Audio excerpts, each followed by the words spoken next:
Wider supreme court judgement का ताल्लुक है, वहां पर ट्रूथ एंड रिकंसिलिएशन कमीशन का जिक्र किया गया है। वहां पर यह भी जिक्र किया गया है कि कश्मीरी पंडितों पे माइग्रेशन थोप दिया गया है। तो इसके चलते हुए दो तीन चीजें बड़ी स्पष्ट शब्दों में, तो इसका मतलब यह है कि जो NHRC ने 1994 में जजमेंट दिया था एकिन टू जिनोसाइड, अगर government of India truth and reconciliation के माध्यम से इस चीज को एक्नॉलेज करेगी तो मुझे लगता है हमारी रिहेबिलिटेशन जाने का रास्ता साफ हो सकता है। हो गया नंबर एक। और नंबर दो, इस जजमेंट के चलते हुए मैं आग्रह करूंगा सरकार से, भारत की सरकार से, कि उनको एक रिहेबिलिटेशन पॉलिसी को अनवेल करना चाहिए, जिसमें सबसे पहले बहुत इंपॉर्टेंट चीज है कश्मीरी पंडित की पहचान। Kashmiri Pandit is an abject minority in the state of J&K।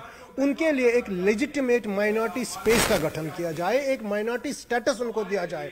अगर माइनॉरिटी स्टेटस उनको दिया जाता है तो एक पहचान कश्मीरी पंडित की बन जाएगा, उनके रिड्रेसल और ग्रीवेंसेस तय हो सकते हैं। अगर वहां पर माइनॉरिटी कमीशन का गठन हो सकता है तो ये सब चीजें तब संभव है अगर सुप्रीम कोर्ट की जजमेंट को बिल्कुल सही मानों में गवर्नमेंट ऑफ इंडिया अमल करती है। तो 2014 से पहले कश्मीरी विस्थापित और कश्मीर की तरफ कोई देखता ही नहीं था।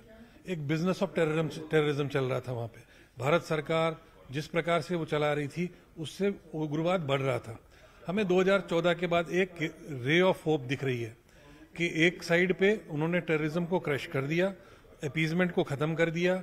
जो पॉलिटिकल लीडर्स वहां पे थे, जो दलाल बन गए थे इसके टेररिज्म के, उनको भी उन्होंने हाशिए पे कर दिया और ऐसे स्टेप्स ले लिए जिसको एक जम्मू कश्मीर को उन्होंने मेन लाइन के साथ इंटीग्रेट कर दिया और वहां उनको एक, जैसे डॉक्टर रमेश रैना ने कहा, फ्री फ्लो ऑफ कॉन्स्टिट्यूशन आ गया।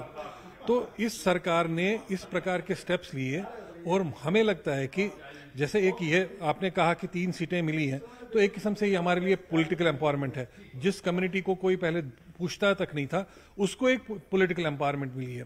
पर हमारी आशाएं इस सरकार से बहुत ज्यादा हैं, क्योंकि मुझे लगता है यही सरकार कुछ कर भी सकती है। जिन्होंने इतना किया है वो हमारे को अपनी इज्जत से वापस विस्थापित लोगों को ठीक से वापस बसा सकती है और हमारे कंडीशंस पे बसा सकती है। हमारा जो वापस जाना है उसमें धारा 370 के साथ कोई मतलब ये दो सेपरेट इशू हैं।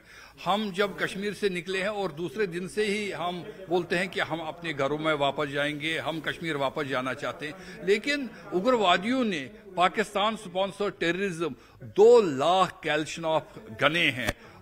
इतना सारा जो एक मिलिट्री डिवीजन के लिए काफी है उतना पाकिस्तान के टेररिस्ट और जिसमें लोकल भी साथ में थे, उन्होंने बड़ा मेहम कश्मीर में क्रिएट किया था। जैसे मैंने पहले भी बताया, कितने ही मकान जलाए, कितने ही लोगों को बेरहमी से मारा।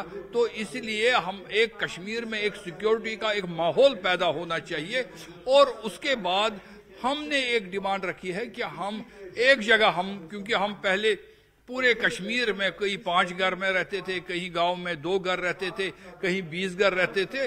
अभी वो घर नहीं रहे, वो गांव नहीं रहा। तो इसलिए हमारे लिए कुछ बड़ी कॉलोनियां, एक टाउनशिप बना ली जाए, जिसको जैसे जो मॉडर्न सिटियां हैं उस तरह से बनाई जाए और जहां कर हम जाकर अपना रोजगार अपने कश्मीर में अपने हिसाब से रहें और कश्मीर को हम स्वर्ग बनाएंगे, कश्मीर को एक पैराडाइज बनाएंगे।